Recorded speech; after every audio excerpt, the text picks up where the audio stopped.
com seu ego e não com o Brasil. O que eu tenho ao meu lado, e sempre tive, foi o povo brasileiro. Hoje essa pessoa vai buscar uma maneira de botar uma cunha entre eu e o povo brasileiro. Isso aconteceu há poucas horas. Um breve histórico. Todos nós conhecemos o senhor Sérgio Moro das suas decisões lá da Vara Federal de Curitiba. A Lava Jato já existia, mas ninguém nega o seu brilhante trabalho. Eu, pessoalmente, tive o primeiro contato com o senhor Sérgio Moro no dia 30 de março de 2017, no aeroporto de Brasília, onde ele estava parado numa lanchonete, e eu fui cumprimentar. Ele praticamente me ignorou. A imprensa toda noticiou isso, dando descrédito à minha pessoa.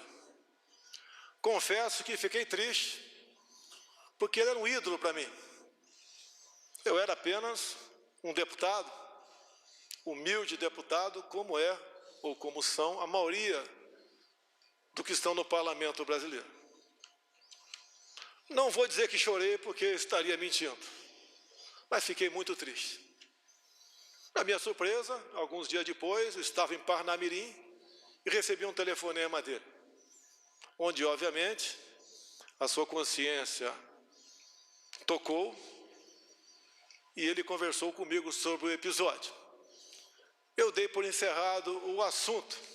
Me senti, de certa forma, reconfortado. O tempo passou, eu numa pré-campanha e ele com as suas sentenças em Curitiba. Com o passar do tempo, entrei em campanha e, como, no meu entendimento, não tinham como me deter, tentaram me assassinar.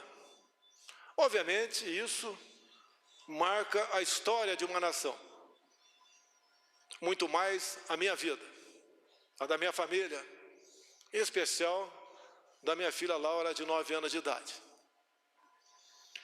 Acabou o primeiro turno, eu passei para o segundo turno com o senhor Fernando Haddad, do PT. Nesse ínterim, eu, baixado no Einstein, em São Paulo, recebi uma ligação de uma pessoa que queria fazer com que o senhor Sérgio Moro fosse me visitar. Eu fiquei feliz, mas declinei. Ele não esteve comigo durante a campanha. Eu não sei quem ele votou no primeiro turno e nem quero saber. O voto é sagrado e secreto. Mas eu exatamente evitei conversar com ele naquele momento, entre o primeiro e o segundo turno, porque com toda certeza essa visita se tornaria pública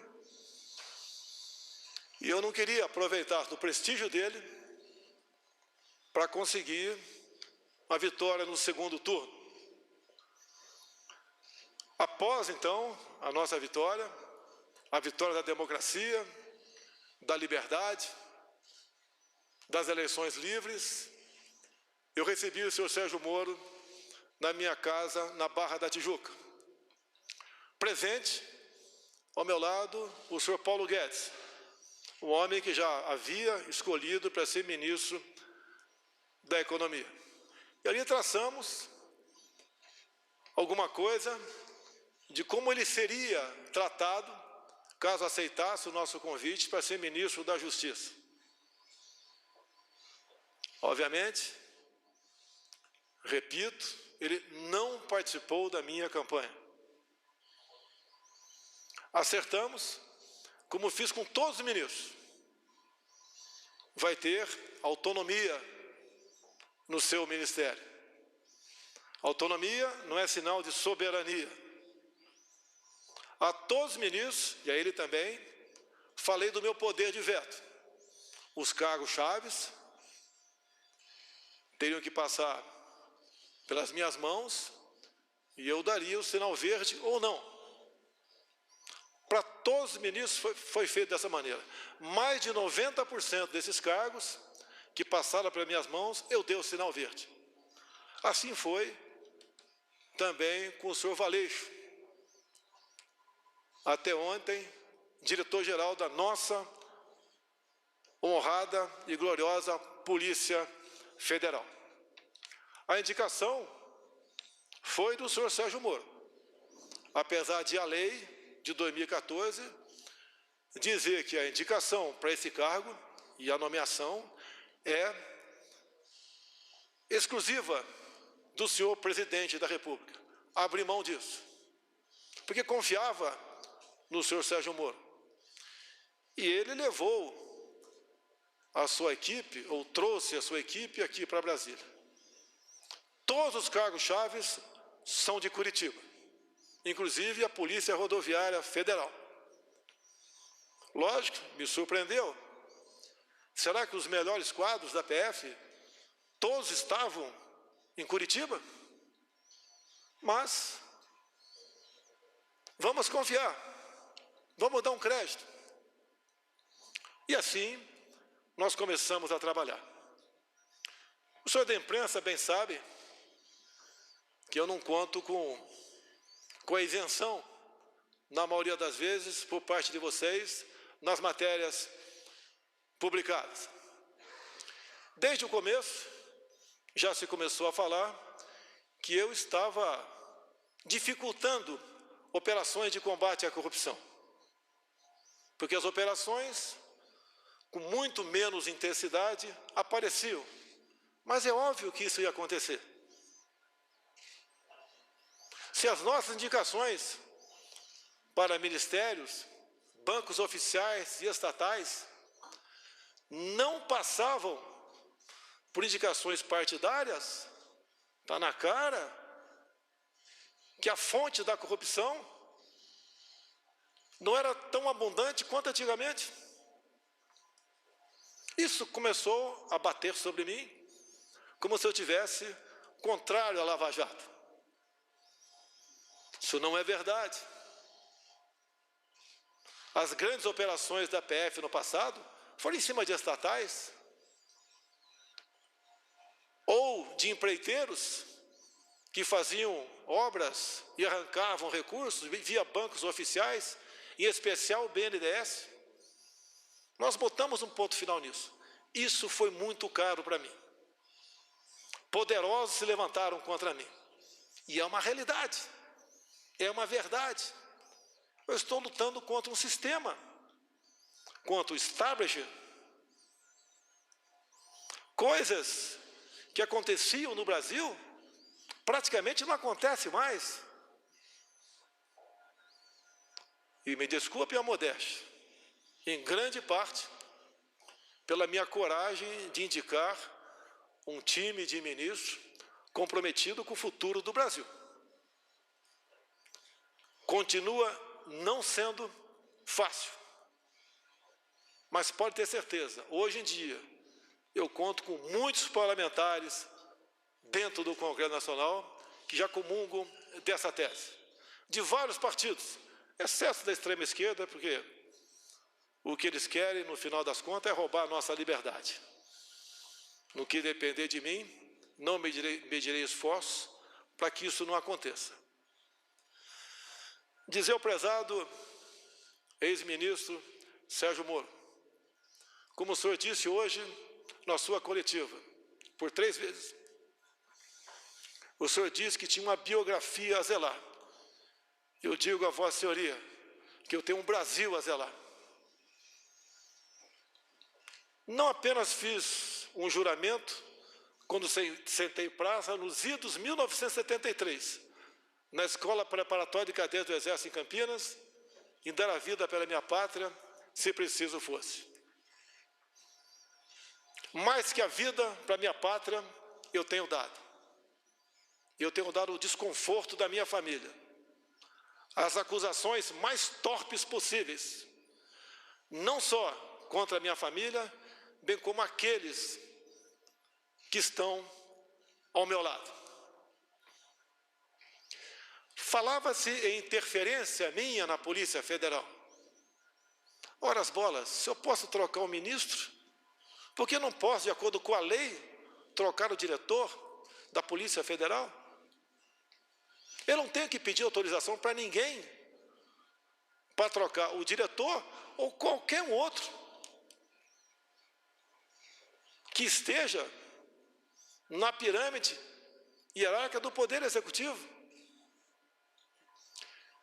Será que é interferir na Polícia Federal, quase que exigir, implorar Sérgio Moro que apure quem mandou matar Jair Bolsonaro?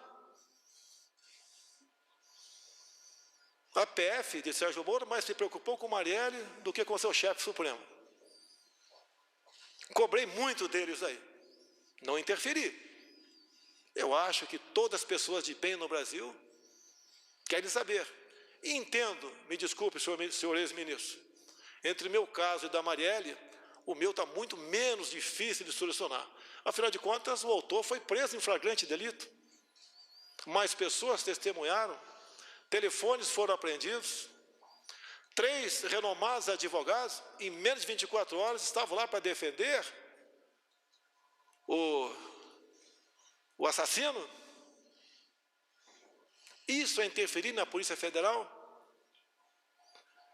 Será que pedir à Polícia Federal, quase que implorar, via ministro, para que fosse apurado o caso Marielle, no caso porteiro da minha casa 58, na Avenida Lúcio Costa, 3100? Quase que por acaso descobrimos, se não eu pedir para o meu filho ir na portaria e filmar a secretária eletrônica? Talvez até hoje ficasse a dúvida para todos que eu poderia estar envolvido nisso. Isso foi numa quarta-feira de março de 2018, onde entre a ligação do porteiro para minha casa e as minhas digitais nos painéis de presença da Câmara, tinha um espaço em menos de 1 hora, eu não estava lá. Depois, a perícia da Polícia Civil do Rio ainda chega à conclusão que aquela voz não é a voz do porteiro em questão. Será que é interferir na Polícia Federal, exigir uma investigação sobre esse porteiro? O que aconteceu com ele? Ele foi subornado? Ele foi ameaçado? Ele não sofre ele sofre das faculdades mentais? O que aconteceu para ele falar com tanta propriedade um fato que, segundo ele, existiu há praticamente 1 ano atrás? É exigir da Polícia Federal muito, via seu ministro, para que esse porteiro fosse investigado, com todo respeito a todas as vidas do Brasil. Acredito que a vida do Presidente da República tem um significado, que, afinal de contas, é o chefe de Estado. Isso é interferir na Polícia Federal? Cobrar isso da sua Polícia Federal? Confesso que, ao longo do tempo, como bem vos lhes disse, uma coisa é ter uma imagem e conhecer uma pessoa, a outra é conviver com ela. Nunca pedi para ele, para que a PF me blindasse onde quer que fosse. Quando se fala em corrupção, eu falo da minha vida particular. Nos últimos 2 anos de parlamentar, gastei menos da metade que poderia gastar na sua cota parlamentar, com passagem aérea, com despesa de combustível, de alimentação, de aluguéis. Na vida de presidente da República, eu tenho 3 cartões corporativos. 2 são usados para despesas, as mais variadas possíveis, que, afinal de contas, mais de 100 pessoas estão na minha segurança diariamente. Despesas de casa normal. E um terceiro cartão, que eu posso sacar 24 mil por mês, sem prestar conta. Eu posso sacar 24 mil reais e gastar onde bem entender, sem prestação de contas. Quanto eu usei dessa verba desde janeiro do ano passado? 0. Isso é obrigação. Desliguei o aquecedor da piscina olímpica do Alvorada. Modificamos o cardápio. Mas isso não tem nada a ver. É obrigação da minha parte. Mas só para lembrar que eu tenho preocupação com a coisa pública e busco dar exemplo. Quando se fala em interferência, tem aqui um ministro meu, tão importante quanto os demais, que nós somos uma corrente, nenhum elo é mais forte que a própria corrente, o Paulo Guedes. Quando eu vi que o Inmetro, que é um órgão parecido até, logicamente, cada um na sua função, com a Polícia Federal, com a PRF, com a Secretaria da Cultura, do Marcelo Arvantônio, entre tantas outras. Eu falei, Paulo Guedes, eu vou implodir o Inmetro, porque o que eu descobri lá, nós não podemos deixar o povo sofrer dessa maneira. Queriam trocar 1.600.000 tacógrafos de motoristas, de viaturas, cada tacógrafo custando R$ 1.900. Quem ia pagar a conta era o motorista de caminhão, o motorista de van, de ônibus. Queriam trocar todos os taxímetros do Brasil.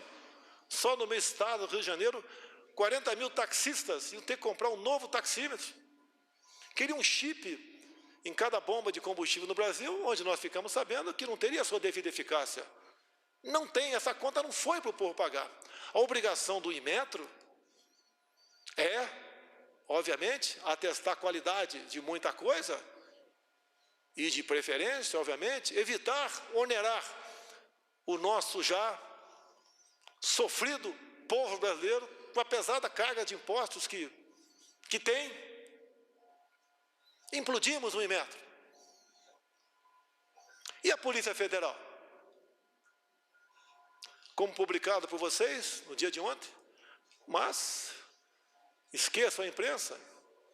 Ontem, numa videoconferência, o senhor Valeixo se dirigiu a todos os seus 27 superintendentes e disse que desde janeiro vinha falando com o senhor Sérgio Moro que queria deixar a Polícia Federal. Os superintendentes são a prova disso. E eu, algumas vezes, falei com o Sérgio Moro sobre a Polícia Federal.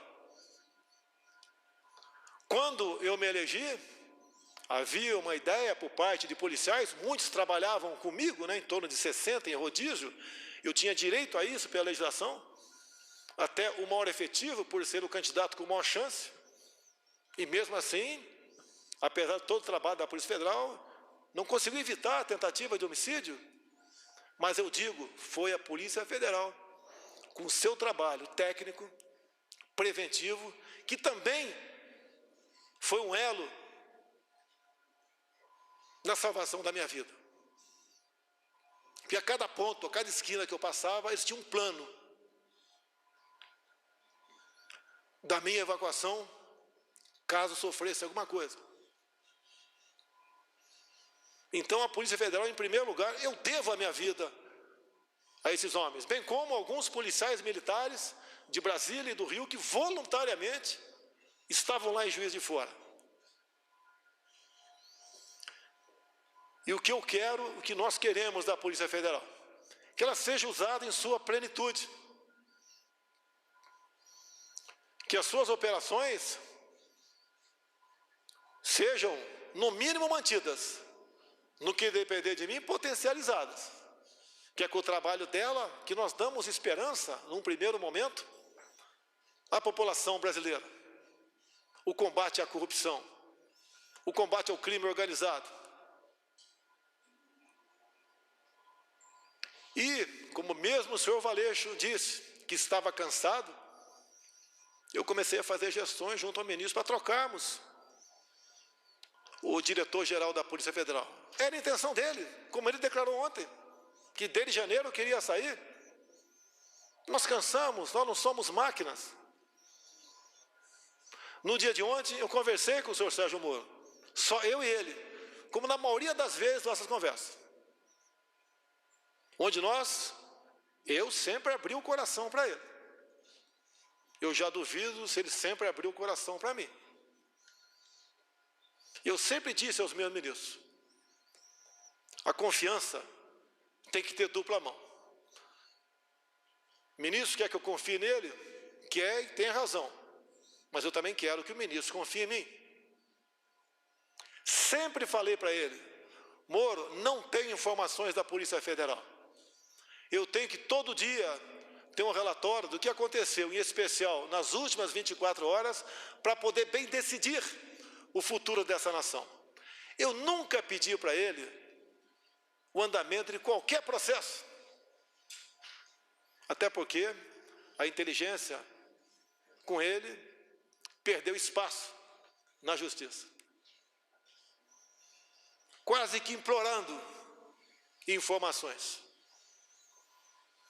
E assim, eu sempre cobrei informações dos demais órgãos de inteligência oficiais do governo, como a ABIN, que tem à frente um delegado da Polícia Federal, uma pessoa que eu conheci durante a minha campanha e tem um nome e é respeitado pelos seus companheiros. E conversando ontem com o Moro, entre muitas coisas, até que chegou na questão Valeixo, eu falei, está na hora de botar um ponto final nisso. Ele está cansado, está fazendo como pode o seu trabalho. Pessoalmente, não tenho nada contra ele. Conversei poucas vezes com ele durante 1 ano e 4 meses. Sim, poucas vezes, mas conversei com ele. E a maioria das vezes estava o Sérgio Moro do lado. Então, eu falei que amanhã, dia de hoje, o Diário Oficial da União publicaria a exoneração do senhor Valeixo. E, pelo que tudo indicava, a exoneração a pedido. Bem, ele relutou, o senhor Sérgio Moro, e falou, mas o nome tem que ser o meu. Falei, vamos conversar. Por que tem que ser o seu e não o meu? Ou então vamos pegar, já que não tem interferência política, técnica ou humana, pegar os que têm condições e fazer um sorteio. Por que tem que ser o dele e não possivelmente o meu, ou um de consenso entre nós dois? E eu lembrei da lei de 2014, que a indicação é minha, é prerrogativa minha. E o dia que eu tiver que submeter a qualquer um subordinado meu, eu deixo de ser presidente da República. Jamais pecarei por omissão. Falei para ele, quero um delegado, que pode não ser o seu, pode não ser o meu, mas que eu sinta, além da competência óbvia, se bem que isso é uma coisa comum entre os delegados da Polícia Federal, que eu possa interagir com ele. Por que não? Eu interajo com os órgãos de inteligência das Forças Armadas, se preciso for, eu interajo com a ABIN, interajo com qualquer um do governo, sempre procuro o ministro, mas numa necessidade, eu falo diretamente com o primeiro escalão daquele ministro, como ontem, ou anteontem, eu tinha que decidir uma coisa, tinha que ver com a Marinha. Mas como era exclusivamente com a Marinha, eu resolvi naquele momento não falar com o ministro da Defesa. Falei diretamente com o da Marinha e foi resolvido de acordo com o interesse dele. E depois participei do ministro da Defesa. Isso não é quebra de hierarquia, é necessidade. Não posso abrir mão disso, assim como o ministro da Defesa pode ligar diretamente ao comandante de batalhão sem passar pelo comandante da brigada.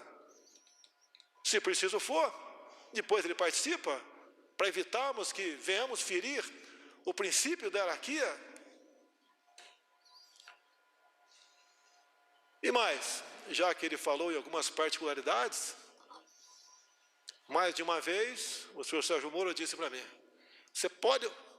você pode trocar o Valeixo sim, mas em novembro. depois que o senhor me indicar para o Supremo Tribunal Federal. Me desculpe, mas não é por aí. Reconheço as suas qualidades em chegando lá, se um dia chegar, pode fazer um bom trabalho, mas eu não troco. E outra coisa, é desmoralizante para um presidente ouvir isso, mais ainda externar, ou não trocar, porque não foi trocado, sugerir a troca de 2 superintendentes entre 27. O do Rio, a questão do porteiro. A questão do meu filho, 04, o Renan, que agora tem 20, 21 anos de idade. Quando, no clamor da questão do porteiro, do caso Adélio, que os 2 ex-policiais teriam ido falar comigo, também apareceu que o meu filho 04 teria namorado a filha desse ex-sargento. Eu comecei a correr atrás. Primeiro eu chamei meu filho. Abre o jogo. Pai, eu saí com metade do condomínio, nem lembro quem é essa menina, se é que eu estive com ela. Hoje a vida é assim. A intenção de dizer que o meu filho namorava a filha do ex-sargento era que nós tínhamos um relacionamento familiar. Eu não me lembro dele. Pode ser até que tenha tirado foto com ele. Durante pré-campanha e campanha era comum eu tirar em média 500 fotografias por dia, porque essa era a minha imprensa. E daí eu fiz um pedido para a Polícia Federal, quase com por favor, chegue em Mossoró e interrogue o ex-sargento. Foram lá, a PF fez o seu trabalho, interrogou e está comigo a cópia do interrogatório, onde ele diz simplesmente o seguinte: a minha filha nunca namorou a filha do presidente Jair Bolsonaro, que a minha filha sempre morou nos Estados Unidos. Mas eu é que tenho que correr atrás disso? Ou é um ministro, ou é uma Polícia Federal que tem que se interessar? Não é para me blindar, porque eu não estou em curso em nenhum crime.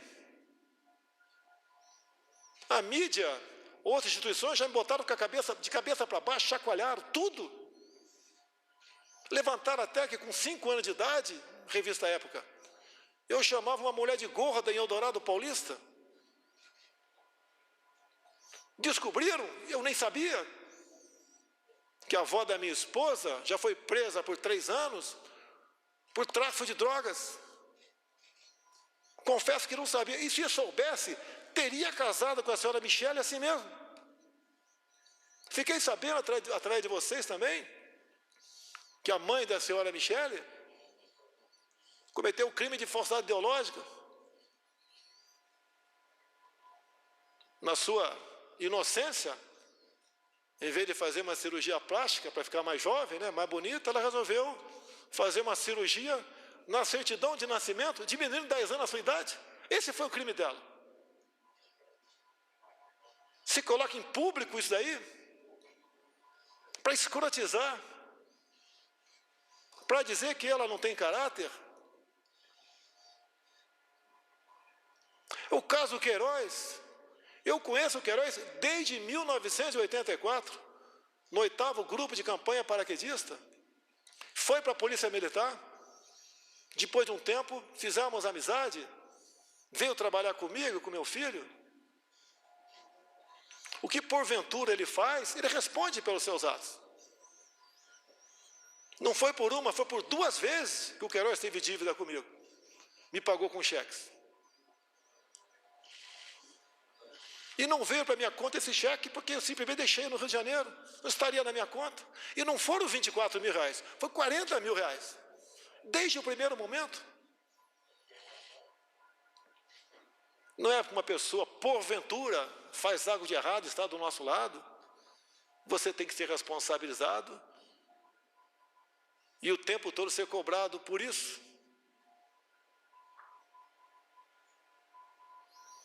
Nunca pedi para blindar ninguém da minha família.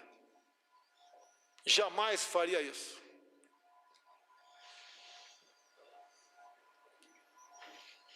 Agora, eu lamento que aquela pessoa que mais tinha que defender dentro de uma legalidade não o faz. Teve um clima sem pesado com o senhor ministro, na última reunião de ministros, onde eu cobrei dele, na frente de todos os ministros, que ele tomasse uma posição sobre a prisão e algemas usada contra mulheres na praia, mulheres em praça pública, como de Araraquara, um pobre, um humilde trabalhador do comércio no Piauí, entre tantos outros, que ele tinha que mostrar sua cara. Ele tem amparo na lei do abuso de autoridade.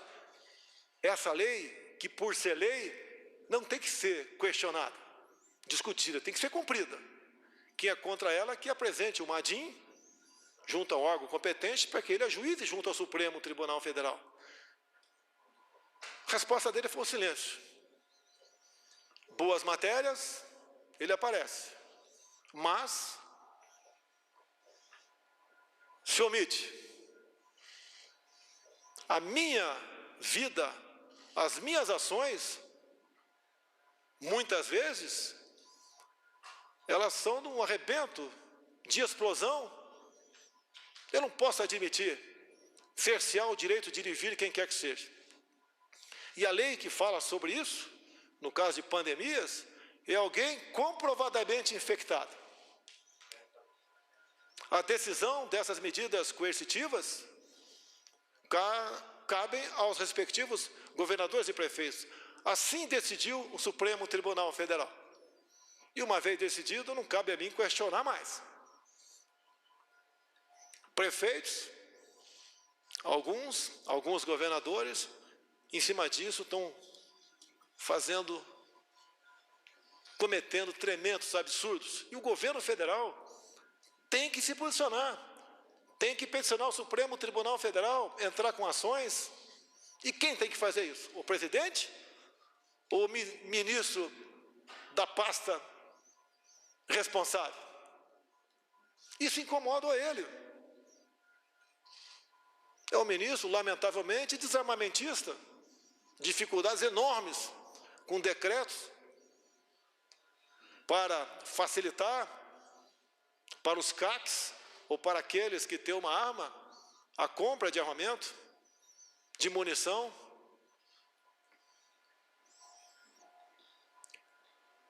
Aquilo que eu defendi durante a campanha e pré-campanha, os ministros têm obrigação de estar junto comigo. Caso contrário, não estão no governo certo. Não tenho mágoa do senhor Sérgio Moro. Hoje pela manhã, acredito que 7 ou 8 deputados, ou meia dúzia, tomaram café comigo. E eles estão à vontade, se quiser falar ou não. Eu lhes disse, hoje vocês vão conhecer quem realmente não me quer na cadeira presidencial.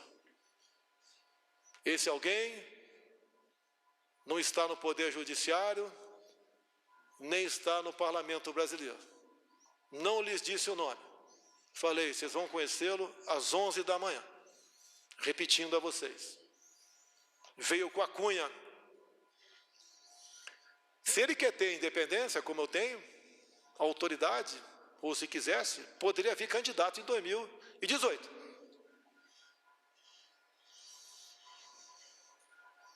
Agora, eu não posso conviver, ou fica difícil a convivência, com uma pessoa que pensa bastante diferente de você. Um fato que foi noticiado muito no início do ano passado, ele nomeou a senhora Ilona Sabó como suplente de um conselho, e nós sabemos que essa senhora, ou senhorita, tem publicações, as mais variadas possíveis, defendendo o aborto, ideologia de gênero, entre tantas outras coisas, que são em completo desacordo com as bandeiras que eu defendi, que os cristãos brasileiros também defendiam, e até ateus defendiam também. Não foi fácil conseguir a exoneração dessa pessoa, porque o tempo todo você me deu carta branca e porteira fechada. Mas quase sempre se lembrava do poder de veto. Torci muito para dar certo. Muito. Mas, infelizmente, ou felizmente, no dia de hoje, após nossa conversa no dia de ontem, eu até fui sinalizado que ele compareceria à presidência e seria bem recebido, como foi o senhor Mandetta há poucos dias, para comunicar seu afastamento, ou para tentar a última cartada. Tem mais esses nomes aqui para o DG. O senhor concorda com algum desses ou não?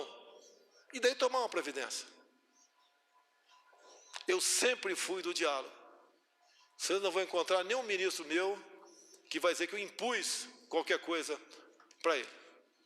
Ele resolveu marcar uma coletiva e fez acusações infundadas, que eu lamento.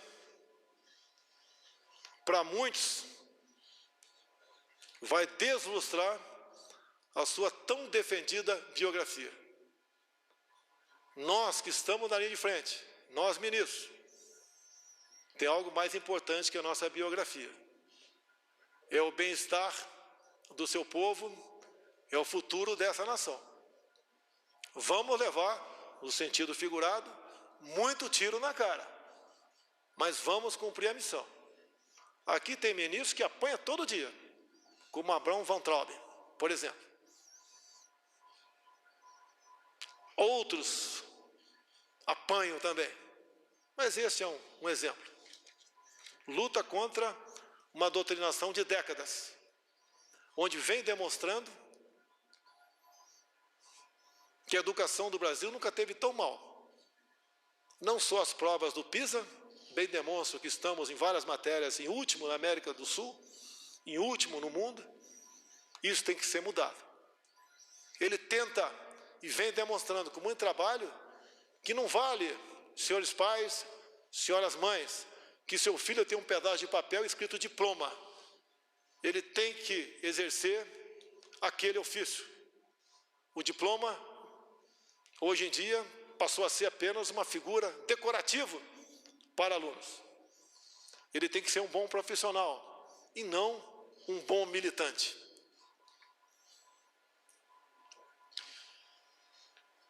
Três páginas bem curtas apenas aqui. Eu vou ler e dar o encerramento a essa coletiva. Meu compromisso é com o Brasil e com a democracia. Sempre dei plena liberdade aos meus ministros, sem abrir mão do meu poder de veto e da minha autoridade como presidente da República. Sempre mantive diálogos republicanos com todos os meus ministros. Temos discordâncias e convergências, mas em qualquer situação mantive o respeito à opinião de todos. Sempre fui leal a eles. Ontem, mais uma vez, conversamos com o senhor ministro Sérgio Moro sobre a substituição na Polícia Federal. Esperava, em conjunto com o senhor ministro, definir um nome para dirigir a instituição, ainda que, pela lei, esta seja uma prerrogativa exclusiva do presidente da República. Estou decepcionado e surpreso com o seu comportamento. Não se dignou a me procurar e preferiu uma coletiva de imprensa para comunicar sua decisão. Meu compromisso é com a verdade, sem distorções. Não são verdadeiras as insinuações de que eu desejaria saber sobre investigações em andamento. Nos quase 16 meses em que esteve à frente do Ministério da Justiça, o senhor Sérgio Moro sabe que jamais lhe procurei para interferir nas investigações que estavam sendo realizadas, a não ser aquelas, não vi interferência, mas quase como uma súplica sobre o Adélio, o porteiro e meu filho 04. Sobre a exoneração do Dr. Valeixo, diretor-geral da Polícia Federal, pela Lei 13.047 de 2014, é prerrogativa do Presidente da República a nomeação e a exoneração do diretor-geral, bem como de vários outros cargos da administração direta. A exoneração ocorreu após uma conversa minha com o ministro da Justiça, pela manhã de ontem. À noite, eu e o doutor Valeixo conversamos por telefone e ele concordou com a exoneração a pedido. Desculpe, senhor ministro, o senhor não vai me chamar de mentiroso. Não existe uma acusação mais grave para um homem como eu, militar, cristão e presidente da República, ser acusado disso. Essa foi a minha conversa com o doutor Valeixo. E mais ainda, não só a imprensa publicou, no dia de ontem e de hoje, bem como, entre aspas, o doutor Valeixo, em contato com a Superintendência do Brasil, comunicando que estava cansado, que desde janeiro queria sair. Então não foi uma demissão que causasse surpresa a quem quer que fosse. A PF é uma instituição de Estado. Ela deve se conduzir de acordo com a Constituição Federal e as leis do país. Não importa quem as conduza. Não abro mão disso. Não existe possibilidade de interferência na Polícia Federal. Sua própria estrutura e seus profissionais garantem a autonomia de suas investigações. Esta autonomia é inerente à instituição, independente de governos. Não posso aceitar minha autoridade confrontada por qualquer ministro. Assim como respeito a todos, espero o mesmo comportamento. Confiança é uma via de mão dupla. Continuarei fiel a todos os brasileiros. Seguirei no combate à corrupção, às organizações criminosas e no trabalho para a redução da criminalidade. O governo continua. O governo não pode perder sua autoridade por questões pessoais de alguém que se antecipa a projetos outros. Travo o bom combate. A minha preocupação é entregar o Brasil para quem vier me suceder no futuro bem melhor do que recebi em janeiro do ano passado. Confio nos meus ministros, nos servidores públicos, que têm nos ajudado a vencer a estes obstáculos. O Brasil é maior do que qualquer um de nós. Esse é o nosso compromisso, esse é o nosso dever de servir a pátria. A pátria vai ter de cada um de nós o seu empenho, o seu sacrifício e, se possível, se for necessário, o teu sangue para defender a democracia e a liberdade. Meu muito obrigado a todos os senhores. Está encerrado este pronunciamento.